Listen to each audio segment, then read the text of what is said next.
Hi everyone, thanks for joining today's webinar. This is Tom from Technica. So first of all, I just wanted to do a couple of introductions before we get started. On the line, we're joined by our Head of Performance, James Billingham. James is one of our performance experts who does a lot of work in the retail space. You've also got myself, your host for today, Tom Platt. I'm one of the senior account managers here, and I've spent around about 5 years now working with various different retailers across the UK and further afield, helping them to improve performance. So now we've got all the introductions out of the way, I just wanted to give a quick sort of agenda of what we're going to cover today. First of all, I'm just going to give you a very quick sort of background into why we do this, what we've done, followed by which we're going to let James sort of present the findings of what we've done in terms of our research, and then after that we're going to have a Q&A session. So everyone that's on the webinar, it's great to all see you here. If anyone does have any questions at any point, if you want to put them into the question box, what we're going to do is we've got kind of 20 minutes towards the end to do a Q&A session where myself and James will be taking sort of any questions you've had on anything that we've covered today. So let's get started. So first of all, just a little bit of background about us, why are we here, what do we do? So Technica has been in the marketplace for over about getting on for 10 years now. The business was originally founded by our CEO and CTO, who originally built the Glastonbury ticketing engine. This was a long time ago now, but they built the original Glastonbury ticketing platform, and everything ran fine for a couple of years until one point they were told that they were going to do a big push on market and a big push on online ticket sales. And Jeremy and Andy, our CEO and CTO, were given about a week's notice to prepare for a very, very large event.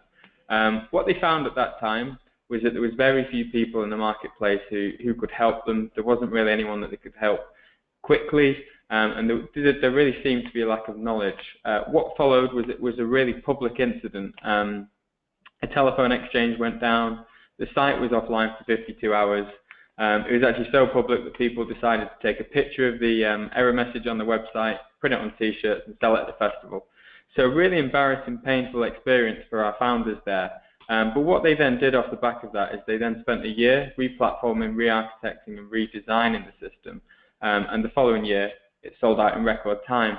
After they'd got through that, they decided that, what there was in the marketplace was there's a lack of anyone that wanted to help people with performance and scalability at that time. So Technica was founded.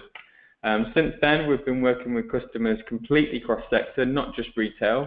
But the only thing that all of our customers had in common was that they either wanted to improve performance, they wanted to be more scalable, or they just generally wanted to be fast. Some of our customers want to be the fastest, and some just want to get better. But yes, the only key thing that all of our customers have along with them is that they see performance as key to their businesses. And we do this for a range of different services, so we do a lot of different things from development. We have obviously the performance services which we're covering today. We also have a range of products that we can help people with their performance challenges. But that's enough background about us. What I really want to do is get into kind of the research and what we've done here. Obviously today we're talking about Black Friday, and in a bit more of a broader sense we're talking about Cyber Monday as well, and also the whole Cyber weekend. Why are we talking about this? A lot of the work we do with people is around the retail sector, and a lot of the retailers we work with, a large amount of their revenue comes from such a short period of the year. Key events like Black Friday and Cyber Weekend can really make a big difference to an organization's bottom line. And it's one thing we work with a lot of people on in terms of how they can maximize this, how they can get better, and it's a lot of the work we do here at Technica. But why is this a challenge? And I think it's important we just cover that first before we go into what we've found. I guess the first thing is obviously the growth. Black Friday did seem like a bit of a phenomenon at first, and it's been adopted more and more by the UK public. But the volume of Black Friday growing is certainly, a big challenge. Not only that, because of its growth, it's very hard to predict, for some retailers, how big is it actually going to be. And that kind of leads on to the point on unpredictability. It's very easy to say that we're going to have a big, busy sort of sale weekend over the Cyber weekend, but what we don't know is, what parts of the website people are going to be hitting. Is one of our deals potentially going to go viral? will there be a product that's absolutely key to us? So that can cause a big challenge for some of our customers. Other things that we're seeing sort of coming in more and more, this year really did represent the shift, the final sort of push to mobile, where we're seeing mobile overtake desktop for a lot of our client base and a lot of people in the industry. And all of that coupled with, obviously, all of our customers are constantly expecting sites to be faster. Obviously, connectivity speeds are getting better, but certainly, everyone these days wants everything to be faster. And customers' expectations are not just set by, obviously, your competitors and other retailers, but also the experiences they have on other things that they use before they come to your site and after, such as social media. Things like Facebook and things like Google can also affect how fast people want things to load. And coupled with all of that, again, is obviously the profitability factor. So it's great. Everyone could deliver a very fast site, but obviously businesses need to make a profit. So how do we do that within the confines of our budgets and make sure that we still maximize our customer experience is obviously a challenge. And so just to take a step back in terms of what we did, we have a product, so we worked hand in hand with around 30 retailers and know exactly what all of their traffic looked like over the sort of Black Friday Cyber Weekend period. But we also then did some wider monitoring, just of 400 retail sites all across the UK, looking at what they've done. So now what I'm going to do is pass on to James, who conducted a lot of the research, where he's going to walk through his findings. Hi everybody, James. Okay, James. Hi, can you hear me all right? That's good. Good. So yes, we have monitored previous Black Fridays, possibly more focused on customers that we work with our Traffic Defender product, and also doing some real user testing or real device testing. This time we thought we'd expand it out and cover a larger range of retailers, hence the 400. And also, as part of that, because it is a large data set, we had to simplify some of the monitoring. So the monitoring is two things. There's some sort of ping monitoring, just checking the back-end server time of the 400, how long it takes to respond, time to first byte figures. And then there's some more detailed sort of full page load, full page weight, and all of the third-party element loading of the 400 as well, but obviously a lot less frequently, because that takes a lot of time. Both of these are completely synthetic, so you need to take that into account when thinking about monitoring and the figures that you get. How are you measuring? These are desktop and mobile simulated using Chrome, and also from one synthetic location.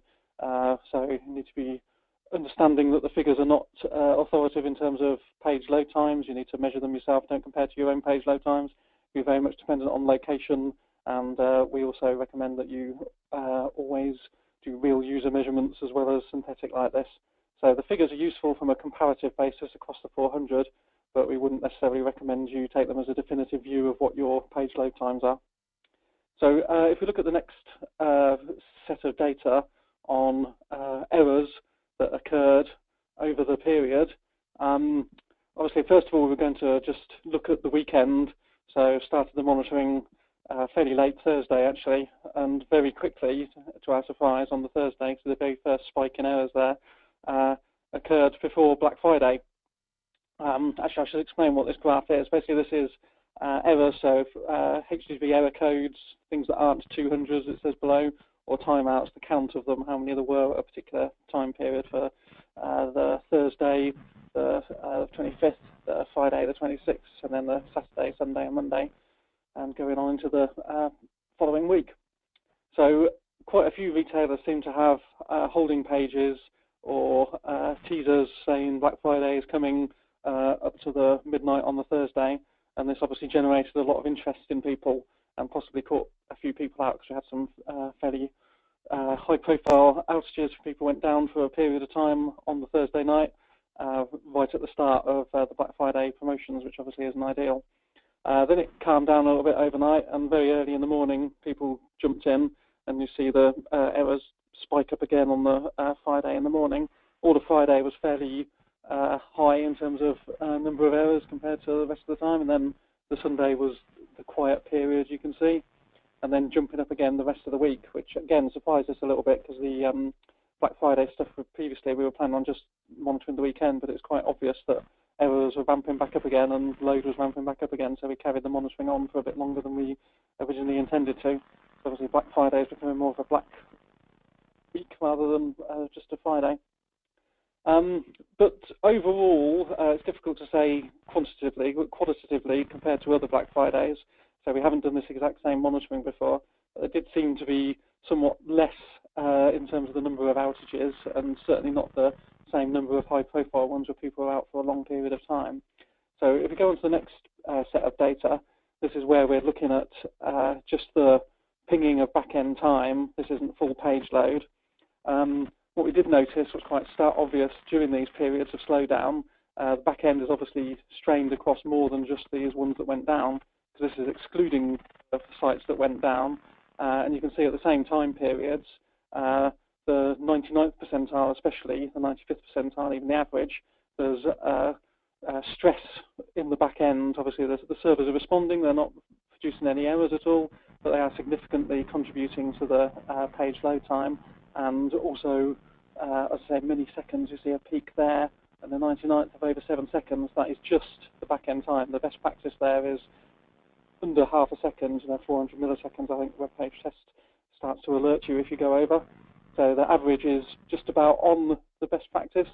The 95th and 99th percentiles definitely are not, and those customers will not be getting a very good user experience when they've not even had the first bite from the back end. So moving on, this is important. Why is this important? Well, this is important because, as you may well know, there is a direct correlation between load time and conversion rate, but not just conversion rate, the engagement. Customers will load more pages the faster your site is. They're more likely to come back. But this particular graph, I'll explain it to you, is from, there's a little link at the bottom there, a great experiment that ft.com did. There were many of these, a famous Amazon one where 400 milliseconds was equated to a percentage of conversion rate. This one, they purposely slowed down the site. I certainly recommend you go and read it. And they proved conclusively by this rather dangerous experiment where they slowed their own site down that there's a direct correlation between page speed and conversion for them. And they were also able to quantify exactly how much a particular slowdown had, or how much of an effect it had, how much revenue loss it had, which obviously gives them a great bargaining tool when they come to the business and say, look, we want to spend X on performance. They can actually quantify, if they can improve performance by half a second, they can quantify how much that means in monetary terms. And certainly this is something that we recommend with all the people we work with. They should all be moving towards this, at least if they're not there. Actually understanding the relation between your page load speed, the page weight, and business outcomes is absolutely critical. So moving on from this one. So lessons learned. Yeah, I've been through this really. There seem to be less outages, and we're more seeing a Black Week than a Black Friday. So I suppose something to learn from that is you need to be prepared early on the Thursday. People come in, caught a few people out, and you also need to manage performance over a longer period. The extremes are definitely a problem, even though less people went down. Obviously, websites are slowing down, and actually, do you understand what your 95th, 99th percentiles are, and do you understand how that impacts your customer experience, and do you understand if that actually, or what impact that has on your conversion rate or business outcomes on your site, engagement? Can you actually measure that and make that business case? Hopefully you can. So if we go on to the actual raw figures that we measured. So desktop homepage size, this is the full distribution of 400 retailers with the median marked there, just below 3 megabyte size, 2.5 or so I think it was. Yeah, I've got a figure at the top there. The largest is cut off at a rather ridiculous 32 megabytes. I think we'll probably change this 400 because those particular ones that were ridiculously high were obviously retailers that weren't at all interested in performance. And then the smallest is, excluding people that have splash page, very tiny ones at the end there, which again we probably need to change because they're not realistic front pages. Was around about 400 kilobytes for a real home page that shows different products, etc., not just a basic splash page. So the thing to learn from this is, there's a big distribution in page size. Certainly in terms of best practice, it always used to be a megabyte page size going back was what you should aim for. Very few people have got less than a megabyte in page size. So what we would say is, position yourself, position your competitors on a distribution like this. Where are you compared to your competitors? Does it give you an advantage? There's certainly a direct correlation between page size and page load time. So it's an important thing to keep an eye on and view. Certainly when we were doing this monitoring, one of the ones that's right at the very top, over 10 megabytes, was a large electronic retailer who, part of the way through the Black Friday week, added a 100 by 100 image that somehow managed to be 10 megabytes in size.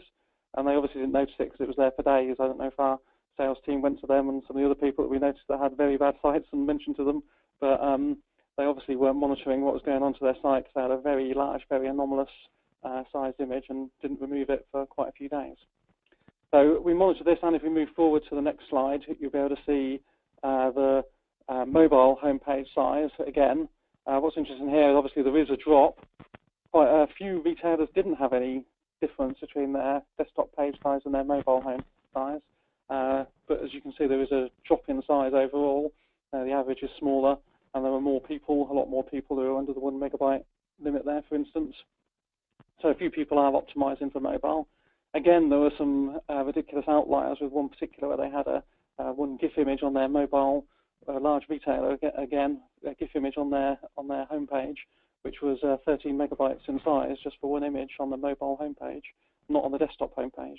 So again, it's monitoring this, keeping a view of it, having alerts, having NFRs of what is a reasonable size image on your page or reasonable size for your page, and alerting on it is absolutely critical because you can get these bugs in there and they can really affect the experience that your customers are getting. So if we move on from page size to lessons learned, I say it's understandable bugs get into production, especially people are constantly pushing changes out, and quite often it's not necessarily just developers and a formal release that ends up with an image being changed on the website, but it's not acceptable to not be monitoring that and alerting on it. You should know instantly if you have a 13 megabyte GIF appear on your site, on your mobile site, and that's killing your download speed, then you absolutely should be getting an alert on that, very quickly. So ideally, this should be automated, and before it goes into production. But at the very least, you should have alerting in production and understand when things move out, performance moves out on your site. And again, mobile is a second-class citizen. A surprising number of people had exactly the same page for mobile as desktop. Again, we recommend that you understand, do you have a business advantage from having an optimized mobile site? What sort of user experience your customers getting on your mobile site at the moment? Only invest that money and time into optimizing for mobile if there's actually a business case for it, which goes back to this real user monitoring and understanding, to link performance to business outcome. And also treat best practice figures with skepticism. I said like the best practice is under a megabyte, or the best practice for page load is this. So really it depends. It depends on, does that extra second of download speed actually have an effect on your bottom line? We work with retailers with very high-end jewelers, for instance, and they're having a very rich, large page size is the norm. So, and also, people aren't going to jump to other competitors if the page loads a bit slowly, versus, high volume electronic retailers who have a lot of competition, and if their site drops in performance, then people are far more likely to go and jump to another competitor and buy that washing machine or TV from somewhere else. So it really depends on your business and really depends on business case. So you should not necessarily just follow the best practice figures, actually understand your business and what actually has a business outcome in terms of performance. So moving forward, in these next figures that I'll show you, you have to be very skeptical about these. Talking about skepticism with figures, these are for comparative analysis only. This is a synthetic load. So on your own synthetic figures that you're hopefully doing, you understand that they're subject to the carrier that they're being loaded through, the location. One very interesting thing that happened here, we worked with, again, a jeweler with some very large images on their site, and they came out as very fast in terms of homepage site load time, even though they had a lot of large images. That's because we tested this using an AWS location, and they use Amazon CloudFront. So So obviously we gave them rather an advantage in terms of page load time, which wouldn't show up in reality because they've got some very large images. So you really need to understand how you're measuring your load times and what it actually means. So what we're trying to show here is, there's a very large distribution in load times between these retailers that we monitored, right the way from 30 seconds right the way down to, a second for the very best, excluding splash changes again, there's a couple of seconds. So, there's a lot of competitive advantage to be had there for certain people in this top 400 if they optimize. And that's what I'd say about that. I wouldn't say, the median page load time is 9 seconds and where are you? It depends on how you measured it. It really depends. You need to measure it in the same way. So moving forward to the mobile load time, and all I'd say there is that, this is a drop in time. There is a slight improvement, but again, people obviously aren't optimizing mobile massively.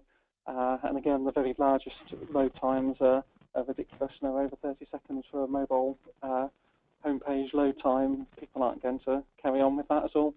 And the very best, again, people who have actually optimized specifically for mobile, they're getting sub 2 seconds again for fully featured homepage load times, which is very good.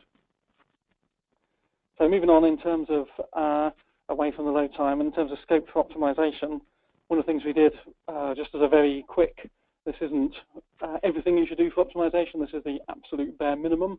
It's very simple optimization of images. You can process these synthetic measurements that we've taken, look at the images and run them through various open source tools that will tell you if you optimize it, lossless optimization, what sort of drop in image size will you get. So this is not degrading the image quality. And then the second thing is turning on gzip. It will tell you, how much page speed increase or how much removal of megabytes or whatever you get from turning on gzip, which again was a bit of a surprise. We expected vast majority of people to have compression turned on HTTP, and a surprising number of people didn't. And when you're loading very large CSS files and JS files through a non-compressed HTTP connection, that is a large amount of data that you could be saving in a very large number of seconds. So again, there's a very big spread here, right the way from 60% improvement in page size. There is generally a direct correlation between page size and download time. So if you're looking at some of those people with 10 seconds page load time, they could be getting it down to the really good 4 or 5 seconds and really improving their conversion rate and their user experience just with the absolute simplest optimization possible. When we do front-end optimization, we obviously look way beyond just optimizing images and turning on gzip. Those are very basic things. So, I mentioned here, it doesn't take account of anything advanced like third-party tags, etc., making those asynchronous, removing them to improve speed, or consolidating files at all. It's just the absolute bare minimum of optimizing images and turning on gzip, and there are very big improvements to be had across the vast majority of retailers that we analysed. So moving on. Lessons learned here. Say even simple optimization, people are obviously not automatically analysing their pages for simple best practices such as gzip and image optimization, because there are very large reductions in page size you can have from something as simple as automating your image compression. Tracking these and knowing the impact of optimization is important. So not just these simple ones as well, understanding the impact of third-party tags as well. Third-party tags usually has the biggest impact on page load in our experience. So the 60% reduction in page speed from images and whatever you get from third-party tags is going to be equal to a very big improvement in page load time. So this is a large scope for that increased conversion we were talking about earlier on. Speed is a competitive advantage. It's been proven time and time again that faster pages equals better conversion and better engagement. So there's really no excuse for not doing this. Okay, so moving forward.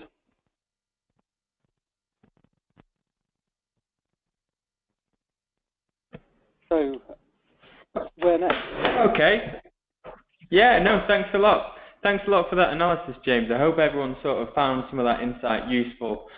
We are going to very shortly be doing a Q&A. We've got a couple of questions already, but if anyone's got any questions on what James has presented or anything around performance, please do feel free just to ask them now. We're going to be covering them in the next sort of minute or two. So yeah, do get your questions in. I think, so what can we do next?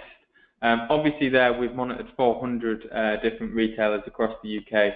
A lot of you guys on the phone today probably been monitored, or we can at least sort of add you into the monitoring to just give you a little bit of a feel. Where did you sit in comparison to sort of the rest of the industry? And, obviously the optimizations James was mentioning, which ones would apply to you? Is there any quick wins we can potentially give you? And also, depending on what monitoring you had, we can correlate that to did we experience any slowdown in experience on your site whilst we were testing?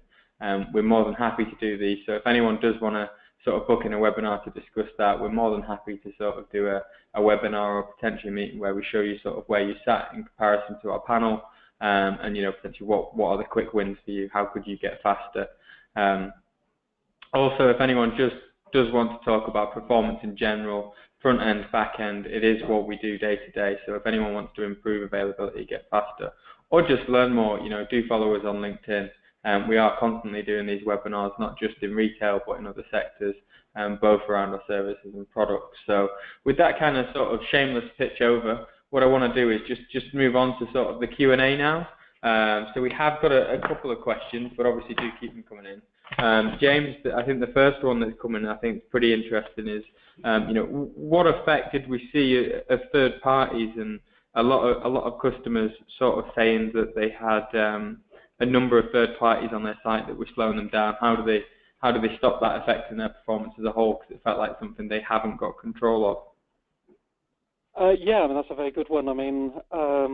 When we work with customers on front-end optimization, quite often the biggest performance improvement they can get is in optimizing third-party tags. Unfortunately, even when there is focus on performance and optimizing images, optimizing requests and size of CSS and JS, etc., the third-party tags gets missed.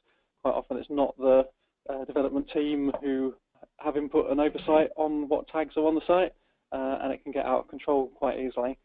So certainly we recommend reviewing what tags you've got. Quite often people don't even understand, just a very simple spreadsheet listing out what third-party tags you've got. What do they do, who owns them, who's responsible for them, and then some simple A/B testing to look, if we remove this tag, what difference does that have to the page load time?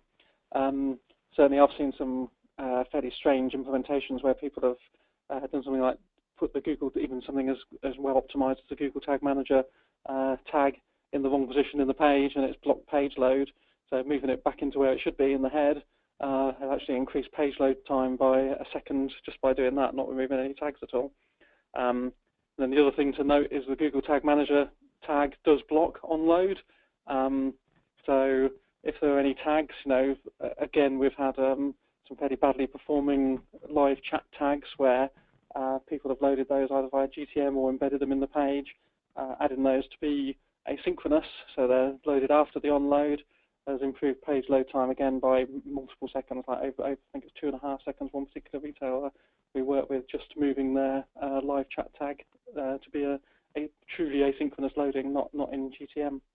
So yeah, it's third-party tags is definitely an area where it's difficult in this analysis to say how much difference it would make to people, because you need to do proper A/B testing, which you can't do across 400 retailers at once over Black Friday. But yeah, it's definitely something to focus on, and one of the first things we look at when we're doing front-end optimization. Okay, great, thanks for that. And yeah, we just had another question coming in on just going back to sort of your point on someone just asking, how fast should we be? How do we get a sort of handle on how fast we should be? So I think I can sort of try and answer that myself, James, and I think feel free to chip in with any sort of advice you have. But I think one thing we say here is obviously we do help a lot of people get faster. It isn't always necessarily about being the fastest or just trying to consistently get fast. It's about how do we get there, what are the budgets and what's really going to be worthwhile doing. So one of the key things we always recommend is, James did mention, how can we plot conversion against performance.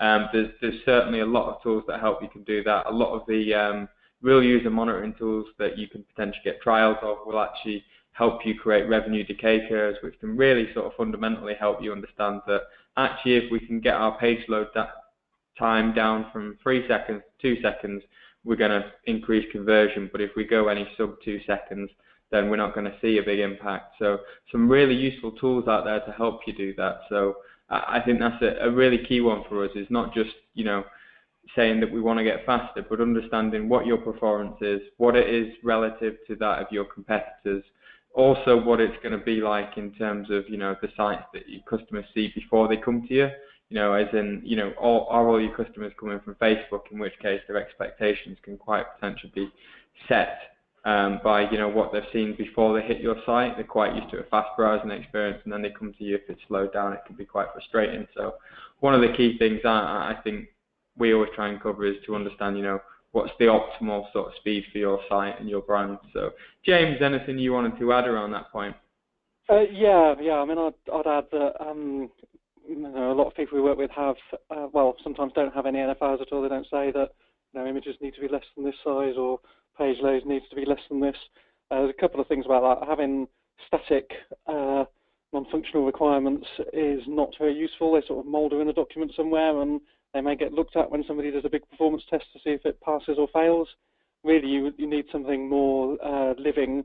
So you want to understand the impact on the business. You want to be able to break down the page load time into, what's contributed by third parties, what's contributed by back-end goals, what's contributed by CSS, images, JS, etc. And that could be a very useful tool to talk back to the business as well. When you say, look, our page load, 60% of it is third-party tags. Our figures tell us that decreases conversion by this number of tens of thousands, and you're telling us these tags, don't give you anything like near that sort of business benefit. We should be removing them.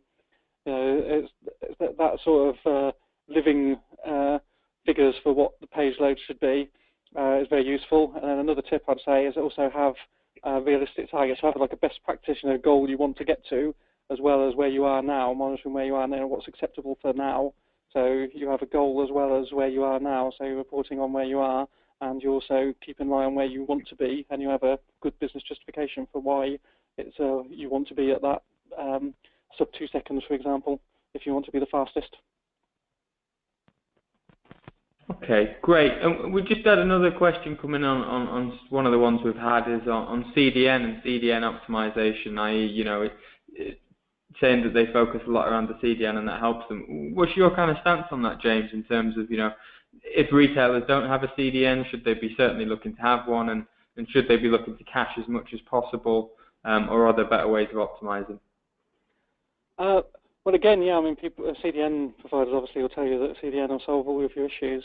There's some very good articles online where people have done A/B testing between different CDNs and no CDN. I certainly know we've worked with some customers who have decided that they don't want to use a CDN. They're going to deliver their content themselves and keep it to a minimum. Again, there's no one-size-fits-all argument. I would say, understand what your CDN is doing for you, understand where it's slow. Certain CDNs work better in some regions than others, depending on if you're international business. Actually, having that knowledge and having that data to hand to make informed decisions is the most important thing. And also being able to link it back to the business outcomes again. If you can prove that your CDN is saving you money, then or making you money in conversion and increased user experience engagement, then great, you're in a wonderful position there. You've got a business justification for it. If you do some A/B testing and the slightly slower speed from not having a CDN isn't offset by dropping conversion or engagement, then you're wasting your money using a CDN. So, it's one of those things where, knowledge is power, and I'd certainly recommend that people make heavy use of real user monitoring to understand these and answer these sort of questions. Okay, great. And just one of the final ones. Someone just mentioning about monitoring. What they're sort of asking, what's the benefit to synthetic versus looking at real user, and what would you recommend in terms of monitoring for a retail site? Synthetic is we recommend both synthetic and real user. Synthetic is very useful in that obviously if your site goes down, you know because they're external simulated browsers that are trying to hit your site, so it's useful from that point of view. You have great control over the test conditions, so location where you're at. It's something that's not as variable and changeable as real users. You can actually understand what network conditions you've got, what carriers you're using for the synthetics, and you can also compare your site versus your competitors in your synthetic monitoring as well. So certainly recommend synthetics from all those sort of business benefits, but then also the real user monitoring. You can't really do these revenue decay curves and these sort of engagement figures without actually having the statistical knowledge of every request. And also, we'd be very, real user monitoring, or tools that call themselves real user monitoring, be very careful, because a lot of people say they're real user monitoring and then they average and aggregate. They don't store every single transaction. What you want to be able to do is to be able to have every transaction, be able to link things like basket value, abandonment, etc., to every single transaction and not have it averaged or aggregated, because otherwise you can't do the calculations that are required to get a meaningful revenue decay curve. Okay, great. Thanks a lot. Thanks a lot for that, James. That looks like all of the questions we've sort of gone through there. I don't think there's any more. If anyone does have any, if they get them in quick, we'll try and answer them. But I sort of just wanted to wrap up at that point. I'd like to thank everyone for joining us. Thanks a lot for your questions. We hope you found the sort of data James has presented useful. We would be more than happy, if anyone has any questions, do get in touch with us after this via email, via phone. We'll send out those details, and we're more than happy to discuss any of the research with you. But also, if anyone does want to know in terms of where do they sit, where does their retail site sit in comparison to all the 400 we ranked, and what was the potential for their optimization, just on a very sort of quick win side, more than happy to present that. So do get in touch if you want to book in one of those webinars with us. But aside from that, I'd like to thank everyone for joining us, and thanks everyone for your time. Thank you.